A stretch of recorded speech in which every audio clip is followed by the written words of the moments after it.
Hello विद्यार्थी मित्रांनो, कसे आहेत तुम्ही? VSAK फिजिक्स बाबा चॅनलमध्ये तुम्हा सर्वांचं खूप खूप स्वागत. विद्यार्थी मित्रांनो, VSAK फिजिक्स बाबा हे चॅनल तुम्हाला फिजिक्सचं भक्त करणार आहे. आणि भक्त म्हणजे काय, तर फिजिक्सची बेसिक पासून ते ॲडव्हान्स पर्यंतची तयारी अतिशय सोप्या भाषेत करून घेऊन तुम्हाला फिजिक्समध्ये आवड म्हणजेच इंटरेस्ट आणि कॉन्फिडन्स निर्माण करणार आहे. आणि मित्रांनो, एक वेळेस आवड, इंटरेस्ट किंवा कॉन्फिडन्स निर्माण झाला तर मग कोणते एक्झाम असो, चाहे ते नीट असो, MSCT असो किंवा JEE असो, अशा कोणत्या एक्झाममध्ये स्कोर करणं बिलकुल अवघड जाणार नाही. विद्यार्थी मित्र, आपण मेकॅनिकल प्रॉपर्टीज ऑफ फ्लुइड हा चॅप्टर चालू केला आहे आणि या चॅप्टरमध्ये आतापर्यंत 23 व्हिडिओ झालेले आहेत. हा 24वा व्हिडिओ लेक्चर आहे. 23व्या व्हिडिओ लेक्चरमध्ये म्हणजे लास्ट व्हिडिओ लेक्चरमध्ये आपण कॅपिलरी म्हणजे काय, कॅपिलरी ॲक्शन किंवा कॅपिलॅरिटी म्हणजे काय आणि ते कॅपिलॅरिटी का होते याचं क्वालिटेटिव्ह अनालिसिस बघितलं होतं. प्रेशर डिफरन्समुळं कॅपिलॅरिटी कशी होते, राईट, हे आपण पाहिलं होतं. आता कॅपिलॅरिटी म्हणजे काय, तर एक अतिशय छोटीशी ट्यूब, अतिशय पातळ आणि छोटीशी ट्यूब, जसं की छिद्र खूपच छोटं आहे, बोर खूपच छोटा आहे, अशी ट्यूब जर आपण एखाद्या लिक्विडमध्ये डीप केली तर त्या कॅपिलरीमध्ये किंवा त्या ट्यूबमध्ये पाणी वर चढतं किंवा लिक्विड वर चढतं किंवा खाली जातं, राईट, म्हणजे कॅपिलरीमध्ये राईज होते किंवा फॉल होते आणि याला आपण कॅपिलॅरिटी किंवा कॅपिलरी ॲक्शन म्हटलं होतं, राईट. तर याचं पूर्ण एक्सप्लेनेशन हे का होतं याचं रिझन म्हणू शकतो आपण त्याला. याचं रिझन जे आहे ते आपण लेक्चर नंबर 23 मध्ये पाहिलं होतं. ते जर तुम्हाला डिटेलमध्ये पाहायचं असेल तर वर आय लिंकमध्ये मी तुम्हाला देईल किंवा खाली डिस्क्रिप्शनमध्ये प्लेलिस्टची लिंक देईल, त्यामधून तुम्ही ते सर्व व्हिडिओ पाहू शकता. त्याचबरोबर एंड स्क्रीनमध्ये या चॅप्टरची पूर्ण प्लेलिस्टची लिंक असेल, त्याच्यावर तुम्ही क्लिक करून पूर्ण व्हिडिओज पाहू शकता. या लेक्चरमध्ये आपण जे कॅपिलरी राईज होत आहे, कॅपिलरी राईज किंवा फॉल होत आहे, कॅपिलरी राईज किंवा फॉल होत आहे, तर त्याचं एक्सप्रेशन डिराईव्ह करणार आहोत, राईट. तर expression for capillary rise or fall. आता हे लेक्चर सुरू करण्यावर तुम्हाला काय माहिती पाहिजे लक्षात घ्या. ज्यांनी हे लास्ट लेक्चर पाहिलं नसेल, राईट, त्यांच्यासाठी मी सांगतोय. ज्यांनी पाहिलं असेल त्यांना ऑलरेडी गोष्टी क्लिअर असतील, पण ज्यांनी पाहिलं नसेल त्यांच्यासाठी तुम्हाला हे माहिती पाहिजे की लिक्विड वेगवेगळ्या प्रकारचे असतात. काही लिक्विड सॉलिडला वेट करतात, काही लिक्विड सॉलिडला वेट करत नाहीत. जे लिक्विड सॉलिडला वेट करतात त्यांचा अँगल ऑफ कॉन्टॅक्ट ॲक्यूट असतो, म्हणजे लेस दॅन 90 असतो, आणि जे लिक्विड सॉलिडला वेट करत नाहीत त्यांचा अँगल ऑफ कॉन्टॅक्ट ऑप्ट्यूज असतो, म्हणजे ग्रेटर दॅन 90 असतो, राईट. आता आपण इथे एक लिक्विड कन्सिडर करणार आहोत ज्याचं की अँगल ऑफ कॉन्टॅक्ट अक्यूट आहे, म्हणजे it wets the solid, right. तर आपल्याकडे एक कंटेनर आहे, लक्ष द्या, एक कंटेनर आहे. या कंटेनरमध्ये आपण लिक्विड घेतलेलं आहे, ओके. लिक्विड कसं लिक्विड घेतलेलं आहे, which wets the solid, okay. आणि याच्यामध्ये आपण एक कॅपिलरी ट्यूब इन्सर्ट केलेली आहे, लक्षात घ्या. याच्यामध्ये एक आपण कॅपिलरी इक्वल काढा, याच्यामध्ये एक आपण कॅपिलरी ट्यूब इन्सर्ट केलेली आहे, ओके. तुम्ही स्केलच्या मदतीने काढा. तर कॅपिलरीची साईज खूपच छोटी असते ॲक्च्युली, पण इथं आपल्याला काही पॉईंट्स घ्यायचे आहेत, ते समजण्यासाठी आपण त्याची साईज मोठी घेत आहोत, राईट. आता ही ट्यूब याच्यामध्ये इन्सर्ट केली, लक्षात घ्या, ही कॅपिलरी ट्यूब या लिक्विडमध्ये इन्सर्ट केली तर सगळ्यात पहिले काय होईल, राईट. आपण लास्ट लेक्चरमध्ये पाहिलेलं आहे, मागील 2-3 लेक्चरमध्ये आपण पाहिलेलं आहे की इथं अँगल ऑफ कॉन्टॅक्ट अक्यूट होईल. इथं अँगल ऑफ कॉन्टॅक्ट काय होईल, अक्यूट होईल, असं, बरोबर आहे का. हा अँगल ऑफ कॉन्टॅक्ट कोणामधला असतो, angle of contact it is the angle between solid surface inside the liquid and tangent to the liquid surface that is also inside the liquid, right. So measured inside the liquid, ह्याला आपण म्हणतो angle of contact. आणि हा angle of contact किती आहे, लेस than 90, म्हणजे acute आहे, बरोबर आहे का. आता हा अँगल ऑफ कॉन्टॅक्ट अक्यूट आहे आणि त्यामुळे काय होईल, हे लिक्विड याच्यामध्ये वर जाईल, राईज होईल, राईट. Liquid rise up. आणि त्याची फायनल कंडिशन आहे, ती फायनल कंडिशन कशी दिसेल बघा. फक्त कॅपिलरी काढतो मी, राईट. कॅपिलरी थोडीशी मोठी काढलेली आपण समजण्यासाठी, राईट. आणि हे लिक्विड आहे, त्याची फायनल कंडिशन अशी होईल बघा, ओके. म्हणजे या H हाईटने लिक्विड वर जाईल. आता आपल्याला या H हाईटचा फॉर्म्युला काढायचा आहे, बरोबर का. Hचं एक्सप्रेशन काय आहे ते काढायचं आहे, तर आपण म्हणतो कॅपिलरी राईज, इक्वेशन फॉर किंवा एक्सप्रेशन फॉर कॅपिलरी राईज. हे जर liquid which do not wet solid असलं असतं, लक्षात घ्या, liquid which do not wet solid असलं असतं तर हा जो अँगल आहे, हा जो अँगल ऑफ कॉन्टॅक्ट आहे, हा अँगल ऑफ कॉन्टॅक्ट ऑप्ट्यूज झाला असतं, लक्षात घ्या, ऑप्ट्यूज, राईट. तर बघा टँजंट इकडे आली आता लिक्विडला आणि हा angle of contact greater than 90 झाला असता, राईट. आणि त्या केसमध्ये हे जे लिक्विड आहे, हे लिक्विड राईजच्या ऐवजी असं फॉल झालं असतं, राईट, एच डिस्टन्सने ते फॉल झालं असतं आणि मग त्या एचसाठी फॉर्म्युला. आता दोघांसाठी सुद्धा राईज झालं किंवा फॉल झालं, दोन्ही केसमध्ये फॉर्म्युला सेमच येणार आहे, एक्सप्रेशन सेमच येणार आहे. लक्षात आलं का? ते एक्सप्रेशन कसं येणार आहे त्यात आपण पाहत आहोत. ओके, तर चला तर मग वही पेन घेऊन बसा आणि पूर्णतः लक्ष द्या, प्रत्येक पॉइंट नोट करून घ्या. ठीक आहे. तर आपल्याकडे काय आहे, आपल्याकडे एक कंटेनर आहे. It contains liquid which wets solid. एक कंटेनर आहे, it contains liquid which wets solid. त्याच्यामध्ये आपण काय केलं आहे, त्याच्यामध्ये आपण एक कॅपिलरी डीप केलेली आहे. अशी कॅपिलरी डीप केली. ओके, कॅपिलरी डीप केली. राईट, लक्षात घ्या. आणि कॅपिलरी डीप केल्यानंतर ही कॅपिलरी मध्ये लिक्विड राईट असं वर जाईल, कारण लिक्विड वेट्स द सॉलिड आहे. कॅपिलरीमध्ये लिक्विड वर जाईल. बरोबर आहे का? आता सुरुवातीला काय होईल बघा, लक्षात घ्या. सुरुवातीला हे इनिशियल कंडिशनला एकदम हे इथं असेल, हे पॉईंट जे कॉन्केव्ह सरफेस असेल इथं असेल, कॉन्केव्ह सरफेस असा असेल. बरोबर आहे का? सुरुवातीला कॉन्केव्ह सरफेस असा असेल. राईट, तर आपण इथं 4 पॉईंट घेऊया, बघूया. हे बघा, हे पॉईंट ए आहे, हे पॉईंट बी आहे, हे पॉईंट सी आहे. राईट, हे पॉईंट डी आहे. त्याचबरोबर एक काम करू, आपण आणखी पॉईंट घेऊ. हा पॉईंट डी घेऊ, हा ई घेऊ आणि हा एफ घेऊ. लक्षात आहे का? तर आपण 2 पॉईंट राईट कॅपिलरीच्या बाहेर घेतले इकडे, 2 पॉईंट इकडे घेतलेले आहेत आणि 2 पॉईंट कॅपिलरीच्या मध्ये घेतलेले आहेत. आता लक्षात घ्या, ही हॉरिझॉन्टल लेवल आहे, ही हॉरिझॉन्टल लेवल आहे. म्हणून आपल्याला माहिती आहे हॉरिझॉन्टल लेवलच्या, कधीही लिक्विडच्या हॉरिझॉन्टल लेवलच्या वर आणि खाली प्रेशर जवळपास सेम असतं. राईट, सो इथं आणि इथं प्रेशर सेम आहे. सिमिलरली इथं आणि इथं प्रेशर सेम आहे आणि ए पॉईंटला सुद्धा प्रेशर सेम आहे. लक्षात घ्या. So P A equal to, हे 2 पॉईंट नाही घेतले चालेल आपल्याला, P C is equal to P D. हे तिन्ही प्रेशर सेम आहेत आणि किती आहेत ते? पी ॲटमॉस्फिअर इतके आहेत. पी ॲटमॉस्फिअरिक इतके प्रेशर आहेत. बरोबर का? पण बी पॉईंट हा कॉन्व्हेक्स साईडला आहे. लक्षात घ्या. आता ह्या कॅपिलरीच्या मध्ये या सरफेस कसा आहे? कॉन्केव्ह सरफेस आहे. बरोबर का? तर कॉन्केव्ह साईडला हे पॉईंट आहे आणि बी कॉन्व्हेक्स साईडला आहे. आणि आपल्याला माहिती होतं की pressure on concave side is always greater than pressure on convex side. म्हणजे P A is greater than P B. P A is greater than P B म्हणजेच काय? P D is greater than P B also. P D is also greater than, बघा हे pressure याच्यापेक्षा जास्त आहे आणि त्यामुळे लिक्विड काय होईल? Liquid move inside. Liquid move inside or rush inside the capillary so that height of the right liquid inside the capillary rises. आणि त्यामुळे काय होईल? लिक्विडची हाईट कॅपिलरी मध्ये राईज होईल.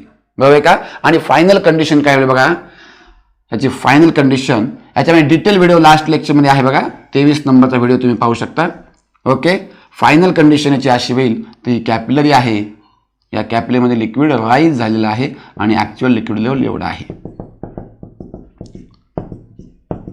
ओके, कळतंय तुम्हाला? चला आता परत आपण 4 पॉईंट घेऊया. हे पॉईंट ए, हे पॉईंट बी. ओके, लक्षात येतंय? इथे एक पॉईंट घेऊ आपण ह्या हॉरिझॉन्टल लेवलला, हे पॉईंट सी. ओके, आणि हे पॉईंट डी. असे 4 पॉईंट घेऊया आपण. कळतंय का? तर इथं लक्षात घ्या, P A equal to P D equal to P C आहे बघा. आता राईट, पहिला आपण म्हणू की P A equal to P D.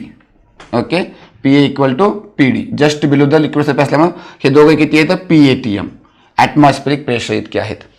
कसे इतके आहेत? PO सुद्धा म्हणतात, काही काही ठिकाणी PO सुद्धा म्हणतात. राईट, सो PA बघा, लक्षात घ्या, PA पॉईंट आणि ह्या ठिकाणचं प्रेशर, PA म्हणजे ए पॉईंटचं प्रेशर आणि डी पॉईंटचं प्रेशर सेम असणार आहे. किती असणार आहे? Atmospheric pressure.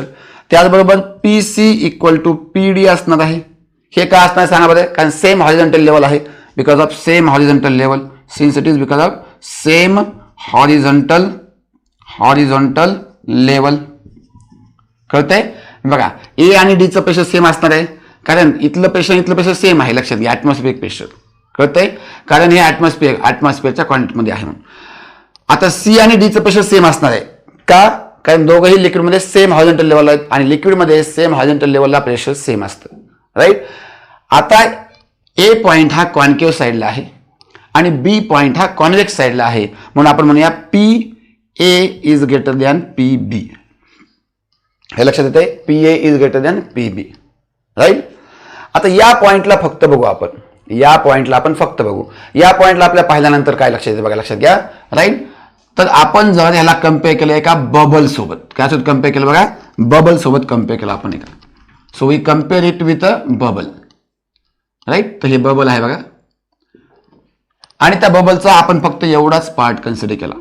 लक्ष द्या, या बबलचा आपण एवढाच पार्ट कन्सिडर केला. बरोबर आहे का? तर हे बघा, हे पार्ट लिक्विड आहे. ओके, आणि इथं काय आहे, एअर आहे. कळते सगळ्यांना? सिमिलर इथं आता एवढा पार्ट कन्सिडर करा, इथं पण एवढा पार्ट कन्सिडर करा. तर हे लिक्विड आहे बघा, आणि हे एअर आहे. राईट, म्हणजे ही एअर लिक्विड इंटरफेस आहे. काय आहे? एअर लिक्विड इंटरफेस आहे. आणि असा बबल जो की इनसाइड लिक्विड आहे, असा बबल जो की इनसाइड लिक्विड आहे, त्याचा आतलं प्रेशर असते PI आणि बाहेरचं प्रेशर PO. आणि या दोघांमध्ये डिफरन्स किती असते?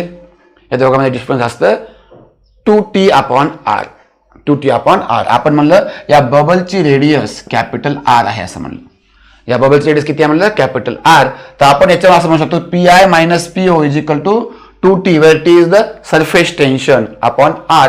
तर इथं आपण म्हणूया PA - PB म्हणूया. या केसमध्ये काय येईल बघा, PA - PB is equal to 2T/R. लक्षात येते का?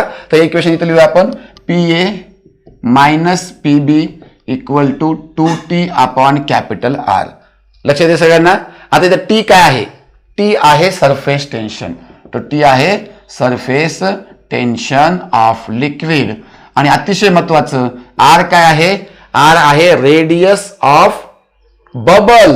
Right, not radius of capillary. लक्षात घ्या, ही कॅपिलरी आहे, या कॅपिलरीची रेडियस वेगळी. ही कॅपिलरी आहे, ह्या कॅपिलरीची रेडियस वेगळी. आणि हे बबल सारखा पार्ट आहे इथं बघा, हे कव. आता असा विचार करू आपण की हा बबल असा असेल मे बी, इथं हा बबल असा असेल मे बी. राईट, तर त्याची रेडियस ऑब्विसली जास्त येईल. लक्षात येते? त्याची रेडियस ऑब्विसली जास्त येईल. So it is a radius of curve. Right, जो कॉन्केव कर्व आहे त्याची रेडियस आहे ही. राईट, याला इक्वेशन नंबर 1 म्हणू आपण. याला काय म्हणू आपण? Equation number 1. कळतं सगळ्यांना? राईट, आता हे इक्वेशन 1 झालेलं आहे आपलं. PA - PB equal to 2T/R. पण हे बघा PA, राईट, आता इथं ध्यान देऊ आपण, PA इक्वल टू PC म्हणलं आपण. हे बघा इथं बघितलं आपण, PA इक्वल टू PC. याच्यावर आपल्याकडे इथे PA इक्वल टू PC. कळतंय का? PA equal to PC. Right, आणि या पॉइंट मधलं आणि या पॉइंटची हाईट समजा H आहे. तर PC - PB, कळलं का? PC - PB हे एक लिक्विड कॉलम आहे. हे लिक्विड कॉलमचं प्रेशर किती असतंय? That is equal to H/ρg. हे आपण पाहिलेलं आहे. लिक्विड कॉलमचं प्रेशर काय असतं? H/ρg, where H is the height, ρ is the density आणि G is the acceleration due to gravity. Right, पण C पॉइंटच काय आहे? C पॉइंटचं प्रेशर आणि A पॉइंटचं सेम आहे. म्हणून आपण म्हणलं but PC equal to PA, आणि तर आपलं येईल PA - PB equal to H/ρg. मला लक्षात घ्या, PA - PB चं आपलं दुसरं इक्वेशन आलेलं आहे H/ρg. तर आपल्या दोन इक्वेशन आहेत. एका इक्वेशन मध्ये PA - PB equal to 2T/R आहे, आणि दुसऱ्या इक्वेशन मध्ये PA - PB equal to H/ρg आहे. आणि दोन इक्वेशनला जर आपण कम्पेअर केलं तर आपल्याकडे येईल H/ρg. Right, H/ρg equal to 2T/R. Okay, from 1 and 2 इथं आपण म्हणू शकतो from 1 and 2. This is from 1 and 2. इथं दिसतंय का?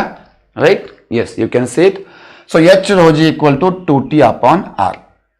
याच्यावर H काय भेटलं आपला? सो H इक्वल टू हे ρg डिवाइड मध्ये जाईल 2T/R किंवा ρg इंटू R लिहूया आपण इथं, ρg into capital R. Right, ρg into capital R. So this can be the equation for rise of, right, liquid inside the capillary. But याच्यामध्ये आपल्याला surface tension माहिती आहे, ρ माहिती आहे, G पण माहिती आहे. पण R जे की रेडियस ऑफ, आता बबल कुठपर्यंत असू शकेल हे आपल्याला सांगता येणार नाही, आपण इमॅजिन केलेलं आहे. आणि त्यामुळे इथं रेडियस ऑफ कर्व आपल्याला माहिती नाही. मग इथं काय माहिती आहे आपल्याला? लक्षात घ्या, रेडियस ऑफ कर्व जे माहित नसला तरी आपल्याला कॅपिलरीची रेडियस माहिती आहे. काय माहिती आहे? कॅपिलरीची रेडियस माहिती आहे. बरोबर आहे का? मग आपण काय करूया, कॅपिलरीची रेडियस स्मॉल r मानूया आणि स्मॉल आरच्या फॉर्ममध्ये कॅपिटल आरची व्हॅल्यू काढूया. राईट. आणि हा पॉईंट सगळ्यात जास्त महत्वाचा याच्यामध्ये. इथंच विद्यार्थ्यांना समजत नाही की स्मॉल आरच्या फॉर्ममध्ये कॅपिटल आर कसं काढलं. बरोबर आहे का. चला इथे आपण डायग्राम परत काढूया, मोठी डायग्राम काढूया. ओके. तर आपण काय म्हणतोय बघा, लक्षात घ्या. ही कॅपिलरी आहे, थोडी कॅपिलरी मोठी काढतोय बघा. राईट. हे तुमचं कर्व आहे. ओके. आता एक्झॅक्ट आलं का. राईट. आणि लक्ष द्या, ही कॅपिलरीचं जर ऍक्सिस असेल, ऍक्सिस ऑफ कॅपिलरी असेल, म्हणजे सेंटर पॉईंट म्हणून जात असेल, तर इथून इथपर्यंत जे डिस्टन्स आहे हे स्मॉल आर आहे. बरोबर आहे का. लक्षात येईल सगळ्यांना. स्मॉल आर म्हणजे काय, radius of capillary. Right. Radius of capillary. आता आपल्याला रेडियस ऑफ दिस बबल, आता इमॅजिन करू आपण की बबल असा असेल, मे बी बबल असा असेल, maybe like this. Okay. Is it spherical, may not be exactly, but you can imagine it. Right. तर बबल असं आहे, असं आपण इमॅजिन करूया. त्या बबलची रेडियस, याचं सेंटर कुठंतरी असं असणार आहे. Maybe here we are having the centre of this bubble. Okay. This is centre of this bubble. Right. O point म्हणतो आपण, मे बी. राईट. आता आपल्याला हे डिस्टन्स काढायचं आहे. कसं काढणार बरं. राईट. तर आपल्याला माहिती आहे, इथं आपण जर टँजंट काढली, हे लिक्विड सरफेसला टँजंट काढली, लिक्विड सरफेसला टँजंट काढली, तर हा या कर्वला सुद्धा टँजंट होत आहे. बरोबर का. It is a tangent to this curve and this angle is theta. Right. ही लिक्विड सरफेसला जी आपण टँजंट काढली ती या कर्वला टँजंट आहे. आणि कर्वला जी टँजंट आहे त्या टँजंटला जर आपण परपेंडिक्युलर लाईन काढली, टँजंटला आपण जर परपेंडिक्युलर लाईन काढली, राईट, तर ती होईल रेडियस. लक्षात घ्या, सर्कलच्या केसमध्ये सगळे समजून घ्या, हे रेडियस आहे आणि हे टँजंट आहे. तर सर्कलच्या केसमध्ये टँजंट आणि रेडियस मधला अँगल किती असतो, 90 असतो. लक्षात येते. तर ही बघा, ही टँजंट झाली अशी.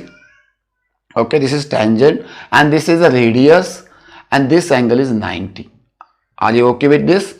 हा अँगल किती झाला, 90. म्हणजे आपल्याला इथं रेडियस कुठपर्यंत आहे ते लक्षात आलेलं आहे. आपण इथं सेंटर पॉईंट घेतला, ह्या दोन कॅपिलरी जे वॉल आहेत, कॅपिलरी वॉलचा एक्झॅक्टली सेंटर पॉईंट पर्यंत त्याला असं परपेंडिक्युलर ड्रॉ केला, तर आपल्याला रेडियस भेटली, या कर्वची रेडियस भेटली.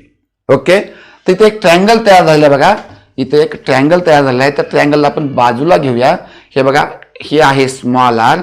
ओके. आणि ही आहे कॅपिटल आर. कळते सगळ्यांना. यस. आणि आता थोडं पाहूया आपण इथं. आणि ही आहे ती टँजंट आणि हे आहे अँगल थीटा. ओके. आता हा अँगल 90 आहे बघा, लक्षात घ्या. हे अँगल 90 आहे. ओके. हा अँगल 90 आहे. सिमिलरली एवढा अँगल 90 आहे. तर हा जो अँगल आहे, हे लक्षात द्या, हा अँगल 90 मायनस थीटा होईल. बरोबर आहे का. 90 मायनस थीटा. परत एवढा अँगल 90 आहे, म्हणजे हा अँगल काय होईल, थीटा होईल. बघा हा अँगल कसा थीटाला कळते तुम्हाला. हे बघा, एवढा अँगल किती आहे, 90 आहे. बरोबर का. पूर्ण 90 आहे. एवढा अँगल थीटा झाला, उरला किती, 90 मायनस थीटा. परत एवढा अँगल किती झाला, 90 झाला. त्यातून 90 मायनस थीटा वजा केला, तर टोटलमधून 90 minus theta. Right. 90 minus 90 plus theta होईल. 90 कॅन्सल. सो एवढा अँगल थीटा आला. कळते का. तर हे समजणं गरजेचं आहे की हा अँगल थीटा कसा आला. So this angle, which one, this small angle, this one, this is a theta. तर ट्रायंगल तयार झाल्यावर आपल्याला थीटा अँगल आहे. हे डिस्टन्स स्मॉल आर आहे आणि कॅपिटल आर आहे. ते लगतची बाजू आणि हे hypotenuse means adjacent side and hypotenuse, याच्यामध्ये रिलेशन काय आहे थीटामध्ये, तर आपल्याला इथे cos theta. Now we will take cos theta equal to adjacent side is R divide by hypotenuse is capital R. Right. So लगतची बाजू भागिले कर्ण. आणि आपल्याला काय पाहिजे, व्हॅल्यू कशाची पाहिजे, कॅपिटल आरची पाहिजे. So therefore capital R equal to, if capital R divide मध्ये असल्यावर मल्टिप्लाय मध्ये जाईल आणि कॉस थिटा मल्टिप्लाय म्हणून डिवाइड येईल. So R divided by cos theta. So this is the value of capital R. So we have to put this value in equation 3. याला आपण equation 3 म्हणूया समजा. राईट. याला इक्वेशन 3 म्हणूया. ही व्हॅल्यू आपण कुठे करू, put in equation 3. Put in equation 3. Okay. तर हे झाल्यानंतर तुम्हाला हे लिहायचं आहे आणि पुन्हा इथं कंटिन्यू करायचं आहे. So therefore H equal to 2t upon rho G small R upon cos theta. Say upon right, jump करेल वर. तर it will be H is equal to 2t cos theta upon R rho G किंवा rho G R असं आपण म्हणू शकतो. So this is equation for capillary rise, right. Rise of the liquid किंवा height of the liquid column inside the capillary याचं equation आपल्याला भेटलेलं आहे, राईट. सो काय इक्वेशन भेटलं आपला, H equal to 2t cos theta upon R rho G. Okay, याच्यावर आपल्याला टी म्हणजे सरफेस टेन्शन किंवा कोणते बाकीचं इक्वेशन काढता येते, पण टीचं इक्वेशन जास्त विचारतात. सो टीचं इक्वेशन काय येतं बघा, लक्षात घ्या. टी ठेवायची इथं, बाकीचे इकडे घेऊन जायचे. एच आर रो जी, राईट. हे डिवाइड मधले मल्टिप्लाय मध्ये गेले आणि मल्टिप्लाय मधले डिवाइड गेले. 2 कॉस थिटा, याच्यावर आपला सरफेस टेन्शनचं हे इक्वेशन सुद्धा भेटतंय. ह्याच्यावर आधारित सुद्धा प्रश्न विचारलेले आहेत, विचारू शकतात. लक्षात येतंय. तर हे दोन इक्वेशन अतिशय महत्वाचे आहेत. आता लेक्चरच्या सुरुवातीला मी म्हटलं होतं की कॅपिलरी राईजसाठी आणि कॅपिलरी फॉलसाठी इक्वेशन सेम असणार आहे, राईट. कॅपिलरी राईजसाठी आणि कॅपिलरी फॉलसाठी, बरोबर आहे का. म्हणजे जर लिक्विड राईज झालं तर त्याच्या हाईटसाठी किंवा लिक्विड फॉल झालं किंवा डिप्रेस झालं तर त्याच्या डेप्थसाठी दोघांसाठी इक्वेशन सेम असणार आहे. मग इथं तर फक्त राईजसाठी इक्वेशन आलेलं आहे, राईट. तर फॉलसाठी इक्वेशन काय असेल, तर फॉलसाठी सुद्धा इक्वेशन हेच असेल, फक्त तिथं कॉस थिटाची व्हॅल्यू काय असेल, ऑब्ट्यूज असेल. तर राईजसाठी कॉस थिटाची व्हॅल्यू अक्यूट असेल आणि फॉलसाठी कॉस थिटाची व्हॅल्यू ऑब्ट्यूज असेल, राईट. तर आता आपण बघूया की या इक्वेशनमध्ये वेगवेगळ्या केसेस घेऊन काय काय होतं ते, बरोबर आहे का, वेगवेगळ्या अँगल ऑफ कॉन्टॅक्टनुसार. ओके, तर आपण इथं कॅपिलरी राईजचा फॉर्म्युला लिहून ठेवलेला आहे. H equal to 2t cos theta upon R rho G. आता इथं कोणत्या टर्म्स आहेत ते पाहूया एक वेळेस. टी काय आहे, टी आहे surface tension, surface tension of liquid, right. Theta काय आहे, अँगल ऑफ कॉन्टॅक्ट, थिटा आहे अँगल ऑफ कॉन्टॅक्ट. बघा बऱ्याच वेळा विद्यार्थी काय करतात, फॉर्म्युला पाठ करतात, पण त्यांना हे माहित नसतं की यातले टर्म काय आहेत. कळलं का, व्हीच्या जागी व्हेलॉसिटी लिहायचं का व्हॉल्यूम लिहायचं, राईट. तर हे कन्फ्युज होऊन जातं आणि त्यामुळे तुम्हाला टर्म्स माहिती असणं फार गरजेचं आहे. ही रेडियस आहे, कोणाची रेडियस ते पण सांगा, तुमची का माझी, नाही. तर रेडियस आहे radius of capillary, radius of capillary. Okay, त्यानंतर रो, रो काय डेन्सिटी, कोणाची, तुमची का माझी, अगेन नॉट तुमची नॉट माझी, डेन्सिटी ऑफ फ्लुइड किंवा लिक्विड म्हणू शकतो आपण, इथं लिक्विडचं चालू आहे आपलं. आणि जी आहे ॲक्सेलरेशन ड्यू टू ग्रॅव्हिटी, सगळ्यांना माहिती आहे. ओके, तर असा हे फॉर्म्युला आहे कॅपिलरी राईज किंवा फॉलचा, राईट. तर वेगवेगळ्या केस बघूया आपण आता. Case one, so theta is less than 90 degree, तर आपण म्हणतो अक्यूट. तर आज काय म्हणतो, अक्यूट. जर अँगल ऑफ कॉन्टॅक्ट हा लेस दॅन 90 डिग्री असेल तर काय होईल. आता आपल्याला माहिती आहे, जर थिटा कॉस थिटा, आपल्याला माहिती आहे कॉस थिटा, कॉस 0ची किंमत 1 असते, सगळ्याला माहिती आहे का. तर कॉस क्वाड्रंट लक्षात ठेवा, राईट. कॉस क्वाड्रंट म्हणतात त्याला. सो इथं theta is equal to 0 degree, cos theta equal to 1. इथं थिटा इक्वल टू 90 डिग्री किंवा π/2 रॅड, राईट. आणि कॉस 90 इक्वल टू 0, राईट. इथं कॉस 180 इक्वल टू -1 आणि इथं कॉस 270 इक्वल टू 0, राईट. त्याला कॉस क्वाड्रंट म्हणतो आपण. 1 - 1 0 0, साइन याचा उलटा असते, 0 0 1 -1, ठीक आहे. तर कॉस 0 इज 1 आहे. मग इथं थिटा इथं कुठे असणार आहे अक्यूट अँगल म्हणल्यानंतर, right. It is less than 1. So cos theta is less than 1 आणि कॉस थिटा इज पॉझिटिव्ह. सगळ्यात महत्त्वाचं काय आहे, कॉस थिटा पॉझिटिव्ह आहे, कॉस थिटा पॉझिटिव्ह आहे. So H will be positive. जर एचची किंमत पॉझिटिव्ह आली, राईट, याच्यामध्ये सगळं ठेवल्यानंतर एचची किंमत पॉझिटिव्ह आली, means there is a rise in capillary, rise in capillary. कॅपिलरीमध्ये राईज होईल त्या केसमध्ये, कळते का. या कोणती केस असेल, ज्यावेळेस liquid wets solid, liquid wets solid. बाकी सगळ्या केसेस आपण अँगल ऑफ क्वांटिटी पाहिलेले आहेत बघा, अँगल ऑफ क्वांटिटीच्या केसमध्ये, राईट. मग त्यावेळेस कॅपिलरी मिनिस्कस कसा असेल, कॉन्केव्ह मिनिस्कस असेल, त्यावेळेस cohesive forces, right, sorry adhesive forces are greater than cohesive forces, right. ते सगळं टेबल तयार करून दिला होता, म्हणजे तुम्हाला अँगल ऑफ कॉन्टॅक्ट मध्ये जाऊन तुम्ही पाहू शकता, राईट. तुम्ही टाईप करा VSA KEK फिजिक्स बाबा अँगल ऑफ कॉन्टॅक्ट, राईट. तुम्हाला तो लेक्चर भेटून जाईल. नेक्स्ट केस 2 पाहूया आपण. केस 2, theta is greater than 90, greater than 90 degree म्हणलं काय म्हणतो आपण, ऑब्ट्यूज अँगल ऑफ कॉन्टॅक्ट आहे.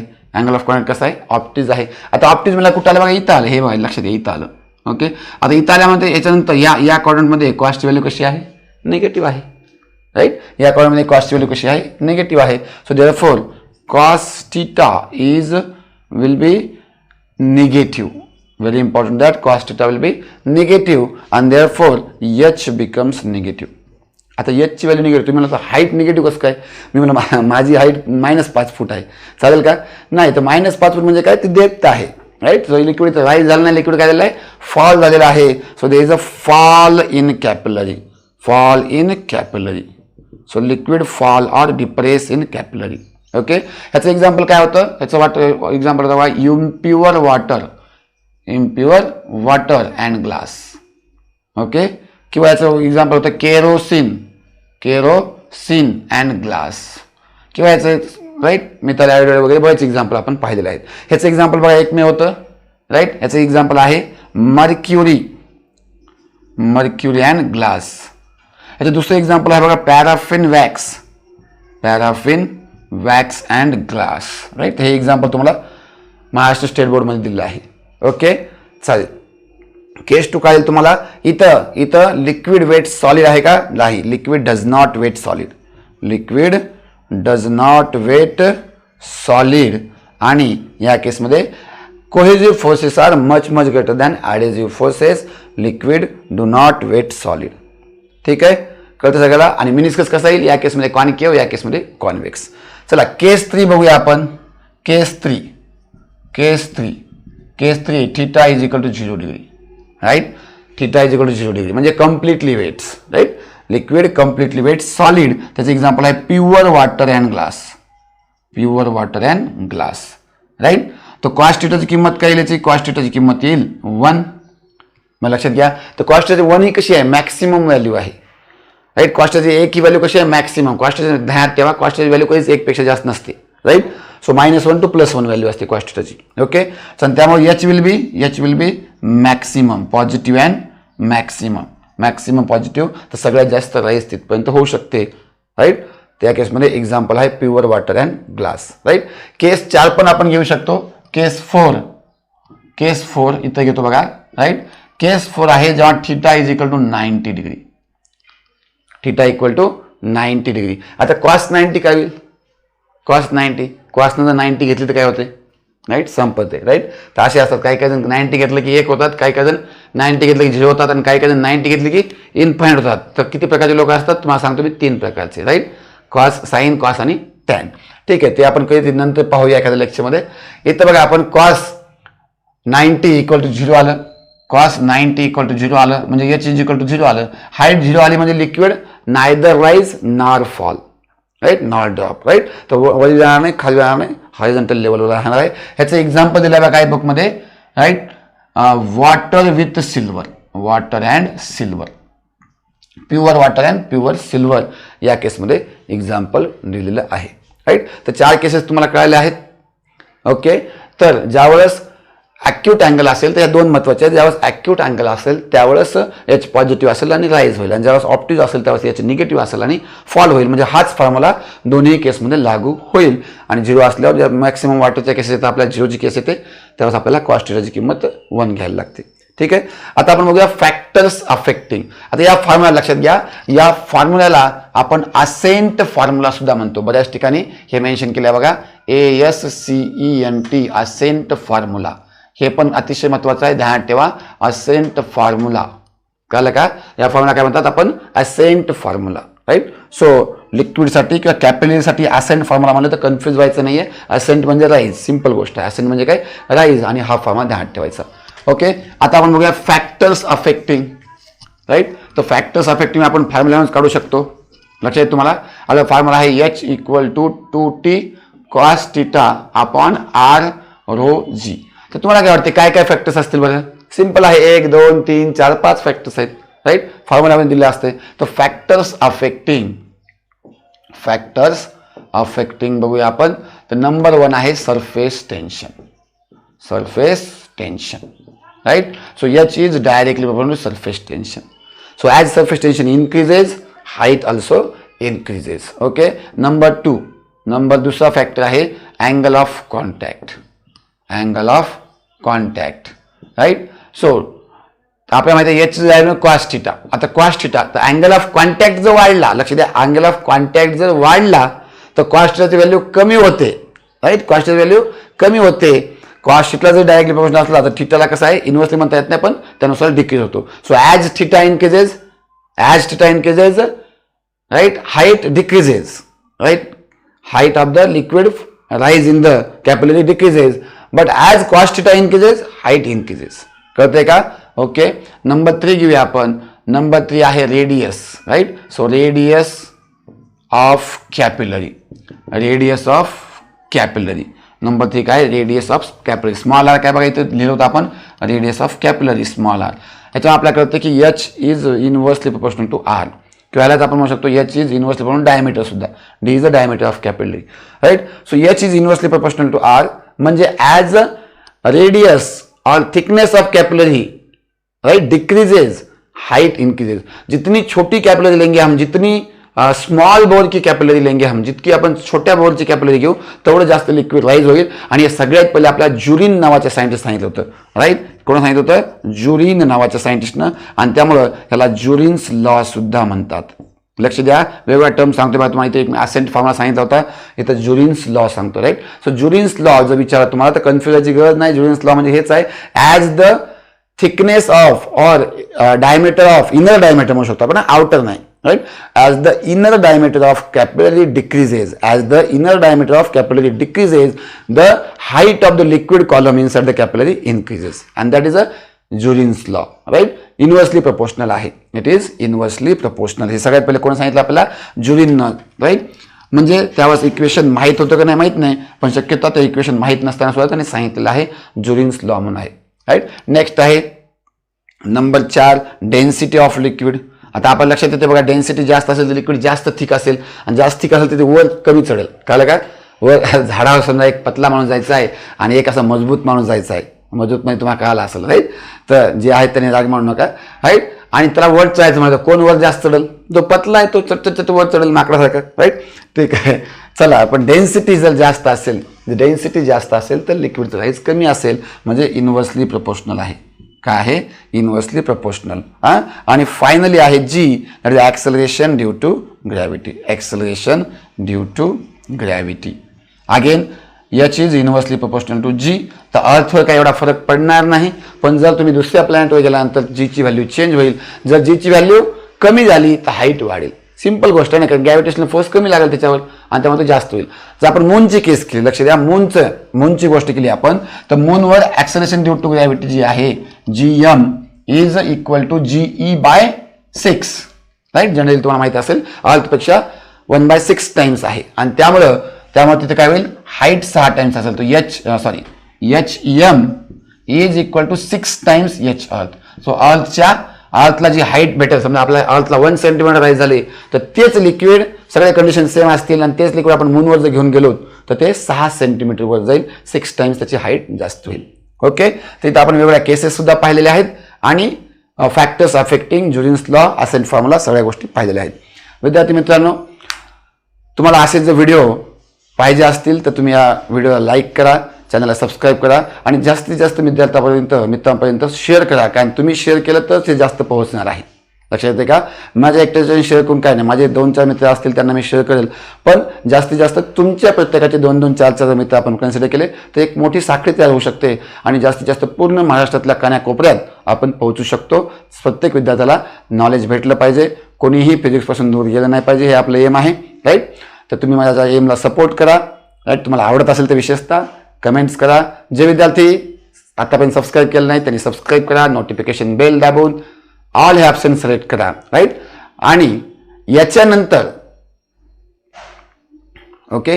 याच्यानंतर मी तुम्हाला दुसरी मेथड सांगणार आहे, राईट.